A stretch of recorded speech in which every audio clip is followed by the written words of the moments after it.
saya kontak Pak Subhan, saya lihat di struktur programnya pembelajaran berdiferensiasi belum secara khusus dimasukkan pada materi studi. Oleh karena itu saya minta Pak Subhan berkenan enggak kalau saya sedikit menjelaskan tentang pembelajaran berdiferensiasi. Boleh Pak Subhan, karena itu prinsip dalam pembelajaran dengan paradigma baru. Baik Bapak Ibu, kita mulai dengan pembelajaran berdiferensiasi dulu ya. Tadi ada guru atau kepala sekolah yang menyampaikan tentang sedikit pembelajaran berdiferensiasi. Ya, apa saja yang disesuaikan itu tadi ya. Sebelah sini tadi saya lihat yang mana? Bu siapa? Bu siapa? Bu dari mana Bu? Ibu siapa namanya? Bu Kustini. Ibu guru penggerak ya, latar belakangnya. Mantap. Jadi Bapak Ibu, sebenarnya saya ingin memulai dari untuk memusatkan perhatian kita dulu ya. Tapi karena waktu kita sangat terbatas, maksudnya mau ice breaking dulu. Tapi ya sudahlah, kita lanjut saja pada materi. Yang pertama, kita lihat dulu apa sih sebenarnya pembelajaran berdiferensiasi itu. Nah, banyak definisi tentunya Bapak Ibu ya. Apa yang dimaksud dengan pembelajaran diferensiasi itu. Tetapi saya ingin menampilkan satu pengertian yang ditulis oleh Tomlinson ya.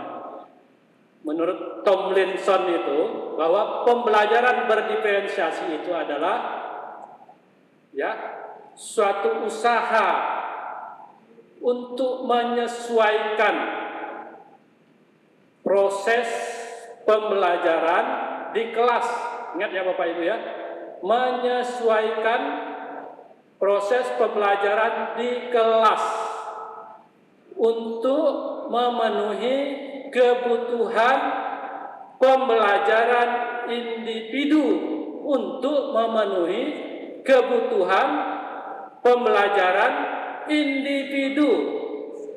Ya Bapak Ibu ya, setiap peserta didik. Yang pertama, penyesuaian. Kata-kata diferensiasi kalau kita terjemahkan secara harfiah, mungkin orang bahasa Inggris mengatakannya membedakan, kan begitu ya yang berlatar belakang bahasa Inggris. Tetapi boleh kita artikan bebas di sini adalah penyesuaian atau menyesuaikan. Kemudian yang disesuaikan nanti apa saja. Kemudian pembelajaran di kelas, dalam tanda kutip ini Bapak Ibu ya, di kelas ya, yang dimaksud pembelajaran. Kemudian ya untuk memenuhi kebutuhan peserta didik. Nanti kita lihat apa saja sih yang dimaksud kebutuhan peserta didik itu. Ya, secara individual ya, secara individu. Wah, kalau begitu nanti susah dong kita kalau pembelajaran individu. Mesti harus mengajar satu-satu, repot dong. Kalau gitu nggak mau pilih kurikulum merdeka. Nah nanti kita lihat pembelajaran yang bagaimana yang dimaksud pembelajaran individu di sini. Ya, setiap peserta didik.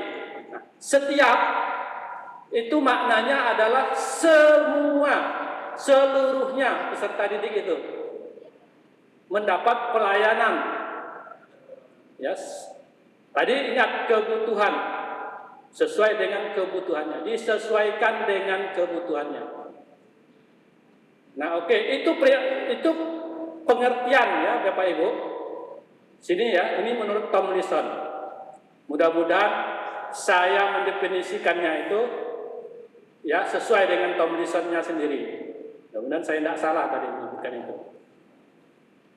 Nah, apa saja yang perlu disesuaikan Bapak Ibu? Tadi Bu siapa Bu? Bu Kustini ya. Nah, kalau suruh ikut lagi nanti panjang ceritanya, waktu kita terbatas ya. Jadi ada 3 penyesuaian, yaitu konten, yang kedua proses, yang ketiga produk. Plus Bu, apa plusnya? Ayo, ini guru penggerak. Ini tidak salah guru penggerak juga ini. Bukan ya? Oh, ini pengisi pengisi TV kita ya. Siapa guru penggerak di sini lagi? Plus label, lingkungan belajar. Ingat Bu? Nah, jangan lupakan itu Bu. Konten, produk, konten, proses, produk, dan lingkungan belajar. Kalau saya mengingatnya itu gampang Bapak Ibu. K-pop label. Nah, kalau saya konten, proses, produk, lingkungan belajar. Konten apa Bapak Ibu?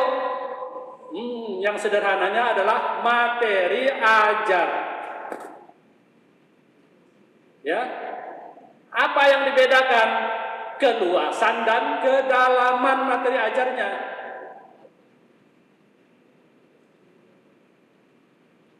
Ya, kedalaman dan keluasan materi ajar. Ya, dari mana kita melihat apakah anak ini dengan keluasan dan kedalaman seperti ini, anak yang lain dengan keluasan dan kedalaman yang lebih? Dari 3 hal pada peserta didik, yaitu kesiapan belajarnya, kemudian minat belajarnya, dan profil dan gaya belajarnya itu. KNP kalau istilah saya. Kalau saya mudah mengingatnya itu KNP. Ya, kesiapan belajarnya, minatnya, dan profil serta gaya belajar. Jadi gitu Bapak Ibu.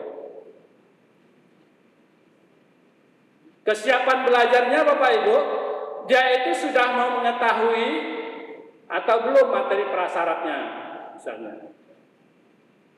Ya, untuk materi yang akan dipelajari itu. Kemudian ya, apakah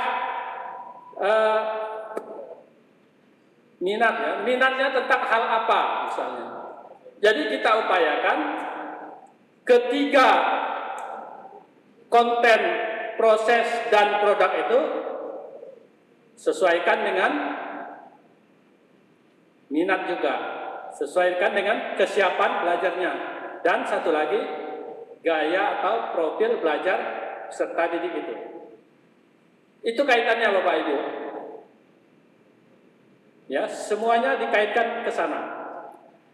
Tetapi Bapak Ibu, untuk cara pembelajarannya, maksudnya untuk RPP, kalau istilah di kurikulum Merdeka ini modul ajar ya Bapak Ibu.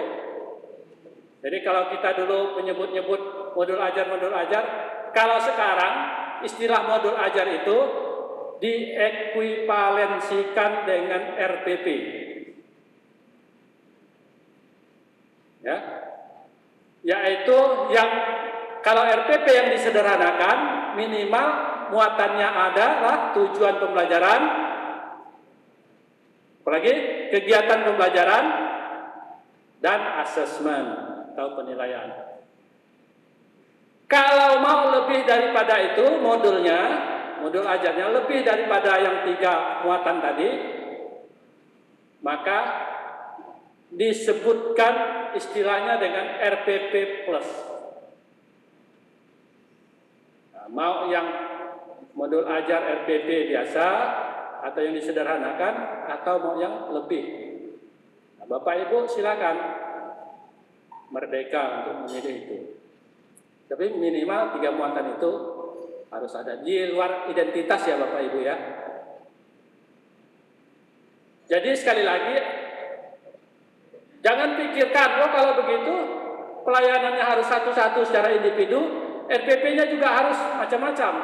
Kalau misalnya dalam pembelajaran kelompok terdiri dari 3 kemampuan, RPP-nya harus 3 RPP dalam satu kali pembelajaran atau dalam satu kelas itu, pada saat sekali pembelajaran itu. Atau cara mengajarnya nanti anak ini dikumpulkan pada satu tempat dan satu waktu dengan metode seperti ini, anak yang dengan kelompok lain dengan waktu yang lain dengan cara yang berbeda, sementara kelompok yang lain lagi dengan waktu yang berbeda dan cara yang lain. Bukan seperti itu. Dalam satu waktu Bapak Ibu dilakukan, tetapi pelayanannya yang berbeda. Kalau nanti masing-masing begitu, Bapak Ibu terkesan, wah ini repot ini nanti kurikulum merdeka itu. Jadi tidak merdeka, bukan begitu. Gampang sebenarnya. Ya.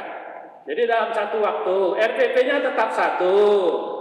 Ngajarnya tetap secara klasikal.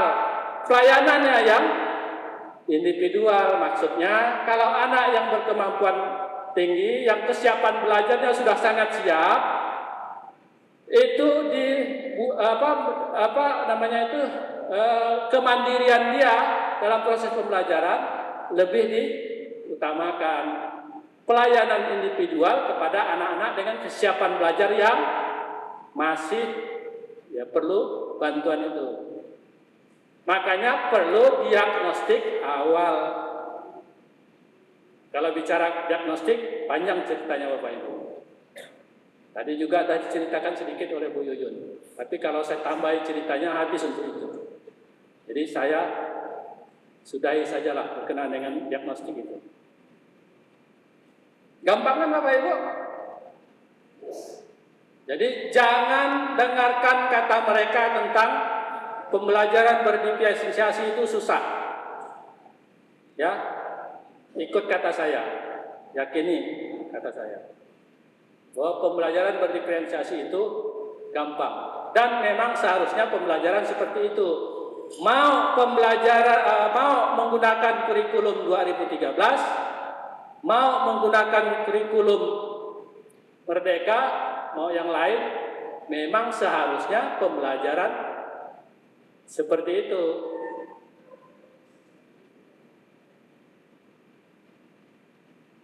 Oke Bapak Ibu ya. Itu berkenaan dengan pembelajaran berdiferensiasi. Jadi ingat, bukan berarti RPP berbeda dalam satu kali pertemuan, bukan berarti pertemuannya itu berulang-ulang dalam waktu dan tempat yang berbeda dengan kelompok dengan kesiapan yang berbeda. Tetap saja lakukan secara klasikal 32 orang. Cuman misalnya bekerja secara berkolaborasi berkelompok. Ini nanti kelompok yang sudah mempunyai kesiapan belajar yang sangat siap itu diupayakan untuk belajar mandiri dan bisa membantu kawannya yang kesiapan belajarnya masih perlu bantuan. Jadi guru lebih menitik beratkan pada membantu siswa dengan kesiapan yang masih belum siap. Begitu Bapak Ibu. Tentang minat dan gaya belajar tadi, terutama di gaya belajar lah ini ya, atau profil belajar peserta didik itu, juga harus Bapak Ibu ya sedari awal diketahui. Jadi kita punya peta tentang profil dan minat belajar peserta didik. Bagaimana gaya belajarnya? Audiovisual, visual, ya, kinestetis misalnya seperti itu. Sehingga dalam kita memberikan materi disesuaikan dengan minat dan gaya atau profil belajar siswa itu. Kalau perlu sampai kepada produknya biarkan disesuaikan dengan minat dan profil atau gaya belajar siswa tadi. Tapi tujuannya tetap sama. Nah, itu ya.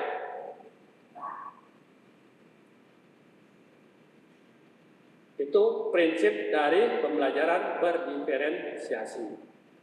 Jadi saya pikir ini yang perlu saya sampaikan tentang ya pembelajaran berdiferensiasi. Nah, kalau saya telah dari definisi yang disampaikan oleh Tomlinson tadi. Saya kira itu Bapak Ibu ya, karena waktu terbatas, saya pikir kita sudahi untuk pembelajaran berdiferensiasi. Kalaupun nanti mau tanya nanti setelah materi tentang proyek penguatan profil pelajar Pancasila. Saya kira itu ya Bapak Ibu. Sekarang kita lanjut ke profil. Oh ini belum dibuka tadi Bu ya. Ini ada pantun juga ini Bapak Ibu kalau penguatan profil pelajar Pancasila ini. Mana ini tadi pantunnya ya? Buah delima harum baunya. Ah ya Kak? Oh berarti ini lagi pilek nih. Ya kalau ini lagi pilek. Dipandang indah, dimakan enak rasanya. Ayo kita cermati apa itu P5. P5 itu tadi. Proyek penguatan profil pelajar Pancasila. Agar praktik nanti optimal hasilnya. Ya, saya kira itu ya Bapak Ibu ya.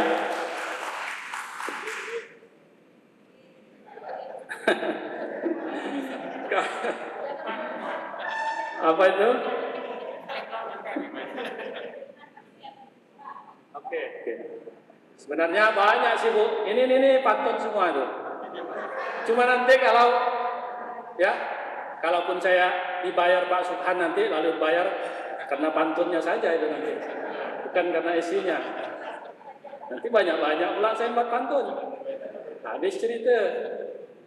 Oke Bapak Ibu, kita mulai dengan pengertian juga P5. Proyek penguatan profil pelajar Pancasila. Ini saya lihat di sini ya. Merupakan pembelajaran lintas disiplin ilmu. Pembelajaran lintas disiplin ilmu. Nanti penjelasannya ya. Untuk mengamati dan memikirkan solusi terhadap permasalahan di lingkungan sekitarnya. Untuk mengamati dan memikirkan solusi terhadap permasalahan di lingkungan sekitarnya. Itu yang perlu digarisbawahi Bapak Ibu. Satu itu bahwa pembelajaran itu lintas disiplin ilmu. Yang kedua, dilakukan dengan cara mengamati dan memikirkan. Yang dipikirkan ini sini bukan mendongak begini Bapak Ibu. Memikirkan, dianalisis secara mendalam. Ya, sesuai dengan ya siswa itu sendiri, perkembangan siswa untuk menyelesaikan permasalahan di lingkungan sekitarnya. Nah, menyelesaikan permasalahan di lingkungan sekitarnya. Itu kata kuncinya Bapak Ibu. Nah, tadi Bu Yuyun sudah saya lihat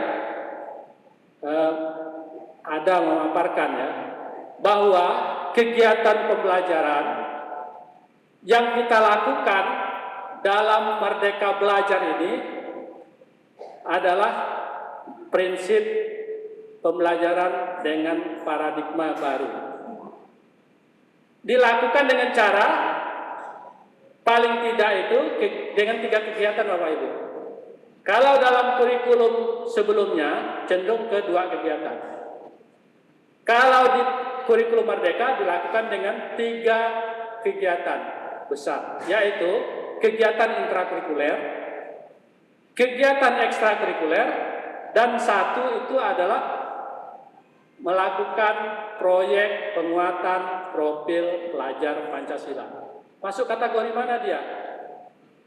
Kalau mau kita masukkan, itu bisa juga sebagai bagian daripada kokurikuler. Penguatan intrakurikuler. Tetapi sekali lagi, prinsip dalam proyek tadi multidisiplin ilmu.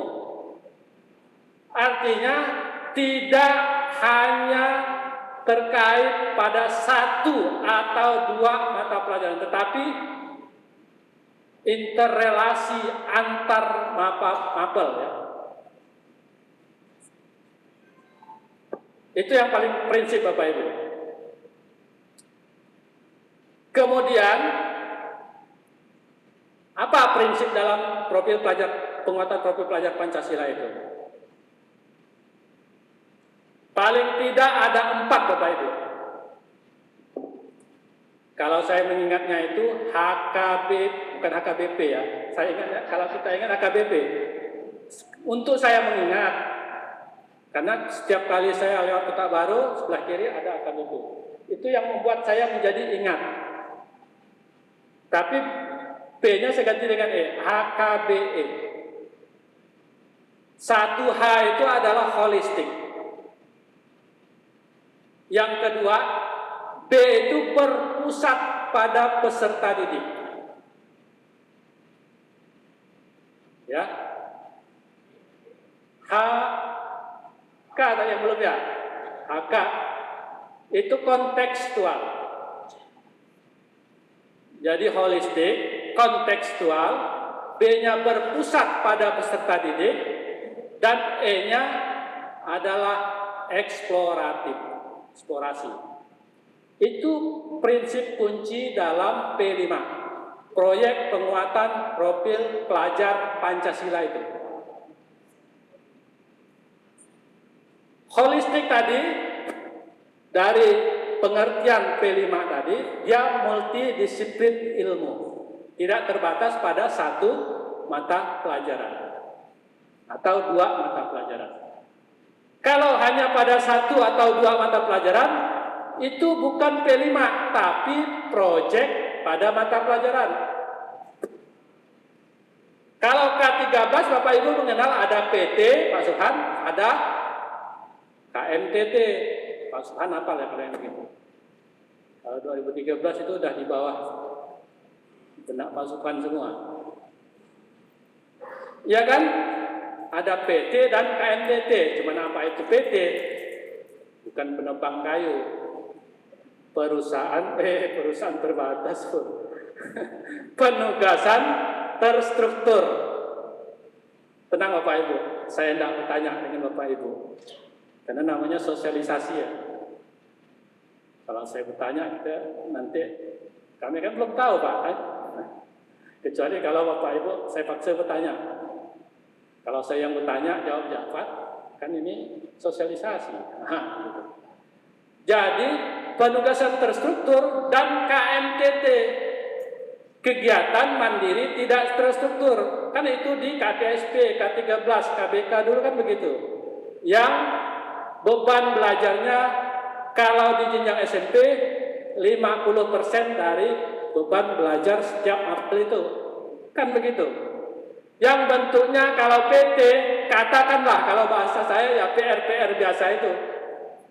Kalau KMTT ya seperti produk dan proyek ini. Jadi proyek sifatnya hanya per mapel. Kalaupun ada ya kolaborasi antar misalnya bahasa Indonesia dan bahasa Inggris buat proyek yang sama supaya anak tidak merasa terlalu banyak beban dalam kurikulernya misalnya. Maka berkolaborasi. Anak diminta buat produk misalnya drama. Di satu sisi pelajaran dikaitkan dengan materi drama di bahasa Indonesia, di sisi lain dia berbahasa Inggris. Itu KMTT. Jadi project based learning dalam mapel. Kalau yang P5 ini itu interdisiplin ilmu atau ya semakin banyak kaitan dengan mata pelajaran semakin bagus. Prinsip holistik. Kemudian HK kontekstual. Jadi harus dikaitkan dengan kehidupan nyata, terutama di lingkungan sekitar siswa. Jadi kalau mau ngambil tema, nanti ada Bapak Ibu tema, di subtema yang dekat-dekatkanlah dengan kehidupan nyata siswa ini. Ya. Itu prinsip yang kedua. Yang ketiga, berpusat pada peserta didik. Nah, kata Bu Yuyun tadi, guru perannya sebagai fasilitator, hanya bersifat melayani. Jadi kita meminimalisir peran guru sebagai pemberi tahu. Biarkan anak berkreasi. Beri kesempatan anak untuk mencipta, ya, melakukan hal-hal ya yang sesuai dengan minat, kemudian kesiapan belajarnya tadi, dan gaya atau profil belajar mereka. Ketika anak diberi kesempatan, Bapak Ibu akan menyaksikan kejutan-kejutan luar biasa. Nah, ini cari slide. Susah mau bilangnya slide yang mana. Ya sudahlah, nggak usah pakai slide-slide lah. Panjang ceritanya, 108 halaman Bapak Ibu. Kapan mau selesai? Tapi bisa saya buat jam 12 selesai. Kalau pembelajaran berdiferensiasi tadi itu 27 slide. Sisa 5 menit, selesai. Itu pada prinsip. Kemudian bagaimana cara pembelajarannya? Sudah dijelaskan Bu Yuyun. Kan pre-memori. Ya. Alokasi waktunya itu 20 sampai 30% dari beban belajar keseluruhan. Tadi Bu Yuyun bilang 20. Kurang lebih ya, kurang lebih bahasa Bu Yuyun 20. 20 sampai 30-an%. 20 itu untuk jenjang SD. Yang saya hitung kemarin itu 19,4%. Sudah saya hitung Bapak Ibu. Bukan apa Bu Yuyun nyebut-nyebut pelatih ahli melulu. Nanti kalau saya salah sebut, di mana ahlinya Pak Usman ini? Ya, kalau SMP 25% Bapak Ibu. Dari beban keseluruhan 1000 berapa? 200 berapa? Persisnya itu 25,6%. Kalau SMA itu 30-an%. Persisnya 19, kalau tidak salah 6 atau 4. Yang penting SMP sajalah 25,4%.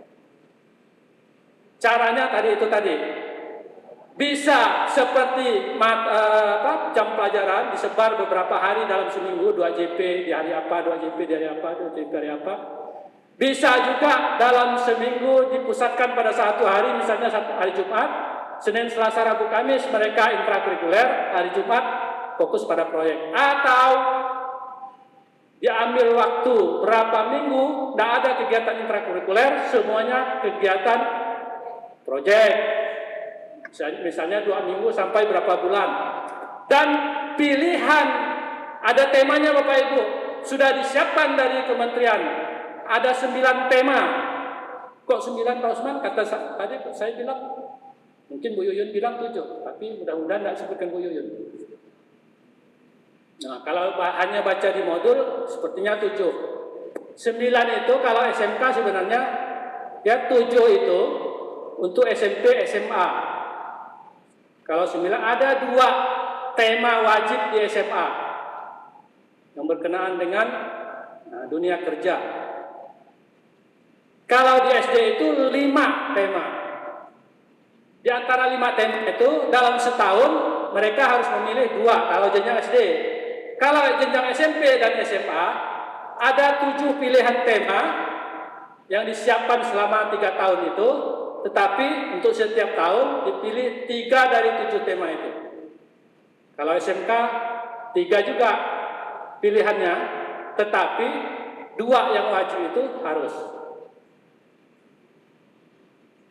Apa saja temanya?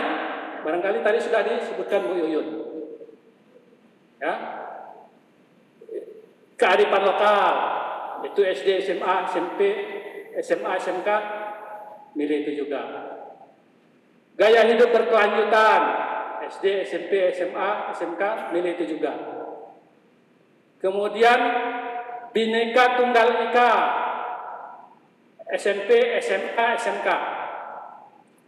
Kemudian bangunlah jiwa raganya, SD, SMP, SMA, SMK.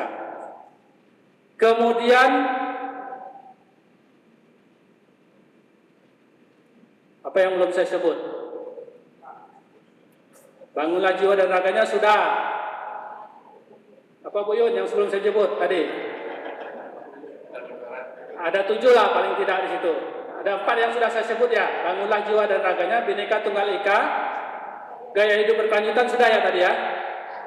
Kearifan lokal sudah saya sebut. Bangunlah jiwa raganya sudah. Sudah. Hah? Demokrasi ya. Kemudian berekayasa dan berteknologi untuk NKRI. Udah 7 gak? Ya pokoknya 7 lah. Udah. Rasanya sih udah belasan yang saya sebut. Karena beberapa diantaranya berkali-kali saya sebut. Karena saya tidak ngurut-ngurutkan ya. Perasaan saya sih udah saya sebut semua. Kalau belum, nanti saya nyebut itu aja. Jadi itu Bapak Ibu temanya ya. Pilih 3. Kemudian caranya bagaimana Bapak Ibu? Dilakukan dengan multi cara sampai kepada multi produk. Ya. Yang saya sebut sebagai multi cara, maksudnya dalam satu tema itu, satu kelompok anak di dalam satu kelas, di dalam kelas itu dibuat berkelompok-kelompok ya Bapak Ibu. Nah, dalam kelompok itu misalnya tahun ini temanya tentang gaya hidup berkelanjutan misalnya. Jadi tema utamanya itu. Nanti sekolah bisa menurunkan kepada subtema. Pilihannya apa? Nah, nanti dibuat kelompok-kelompok di dalam kelas itu. Nanti setiap kelompok itu masing-masing membuat ya, guru itu merancang modul ajar juga Bapak Ibu. Jadi sekolah membuat modul tapi garis besar saja. Tapi guru sebagai koordinator proyek begitu ya, atau yang mengelola proyek di dalam kelas itu juga membuat modul atau RPP lah gitu ya Bapak Ibu ya, yang lebih teknis dari yang dibuat oleh sekolah. Nah di situ dikompromikan dengan siswa. Kita ada waktu yang kita pilih dari sekolah ini, misalnya setiap minggu itu di hari Jumat. Nah hari Jumat ini kita lakukan dengan cara anak-anak diminta untuk mencari sumber belajar misalnya. Anak-anak ini Bapak Ibu, makanya tadi peran guru sebagai fasilitator. Diminta anak yang mencari apakah sumber belajar berupa buku, berupa artikel, surat kabar, majalah dan sebagainya, atau di internet nanya dengan Mbah Google, atau misalnya audio nonton berita direkam dan sebagainya, atau di YouTube dan sebagainya ya. Itu anak yang diupayakan untuk mencari sumber belajar itu. Guru hanya sifatnya mengarahkan. Kemudian gimana lagi? Misalnya minggu selanjutnya kita lakukan diskusi misalnya. Kita diskusikan materi tentang gaya hidup berkelanjutan. Subtema apa yang dipilih sekolah itu tadi. Nah ingat diskusinya itu harapannya juga bervariasi modelnya Bapak Ibu. Ya bisa macam-macam cara berdiskusi itu. Bisa juga misalnya pada minggu berikutnya anak-anak diminta untuk melakukan penelitian sederhana. Apakah melakukan survei ya atau melakukan bisa melakukan kunjungan kepada narasumber. Oh, ini ternyata tinggal 5 menit. Ya enggak apa-apa, saya selesaikan dalam waktu 5 menit. Ya, karena kita dibatasi durasi. Ya, yang penting hak saya sajalah penuhi. Jadi Bapak Ibu, ya, berbagai cara itu bahkan sampai kepada kunjungan ke narasumber atau ke situs-situs tempat-tempat tertentu ya. Kemudian anak-anak di minggu berikutnya bisa melakukan presentasi, ya. Kemudian membuat produk atau melakukan aksi. Produknya itu bisa macam-macam Bapak Ibu, ya, bisa banner, ya, bisa makalah, bisa drama, bisa berbentuk video tadi, bisa cerita, ya variasi lah. Kemudian baru terakhir misalnya diselenggarakan perayaan atau selebrasi melalui misalnya pameran atau apalah begitu.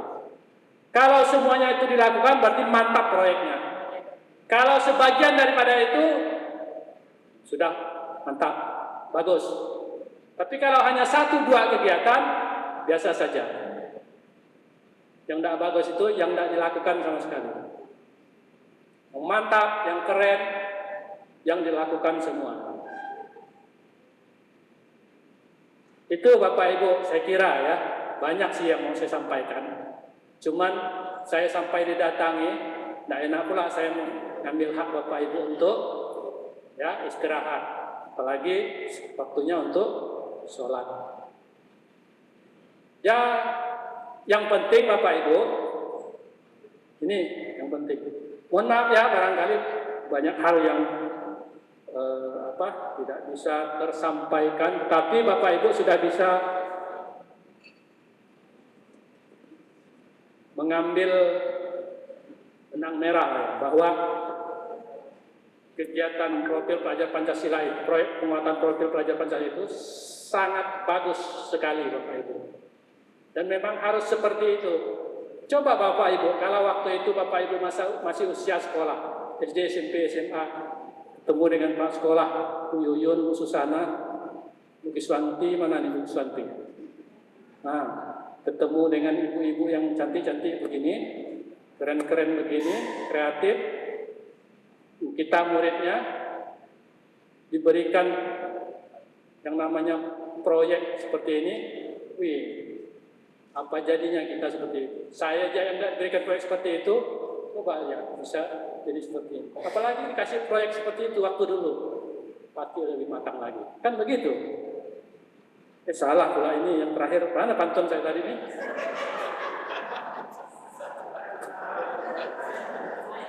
Kok ada 5 guru yang ini?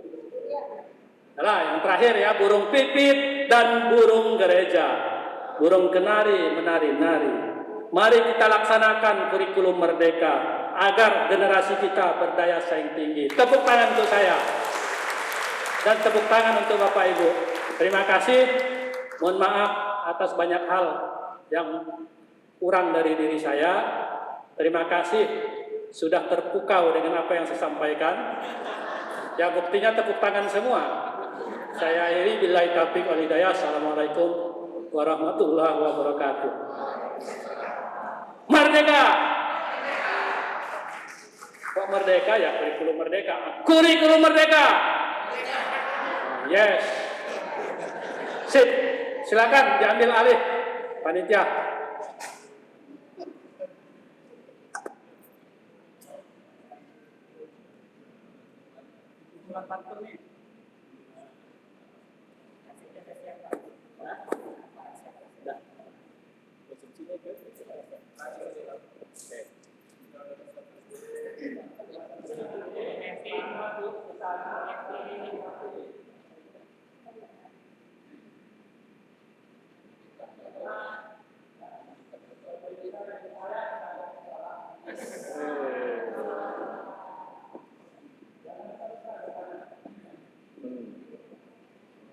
Terima kasih Pak.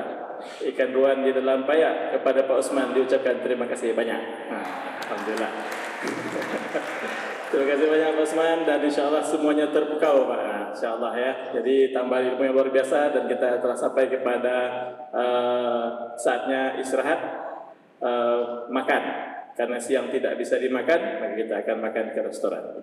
Demikian, baik itu bersama dengan Alhamdulillahirabbil alamin. Assalamualaikum warahmatullahi wabarakatuh. Dipersilakan ke restoran hotel. Langsung lewat pintu sini Bapak Ibu.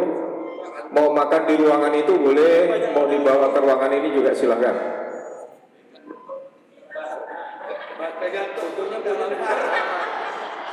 Nah, ini dengan Bu Yuyun nih. Cakep. Pantun sumbangan Pak Sukirman. Kalau tadi ikan betok mati terkapar, mata ngantuk pohon pun lapar. Mantap. Silakan Bapak Ibu.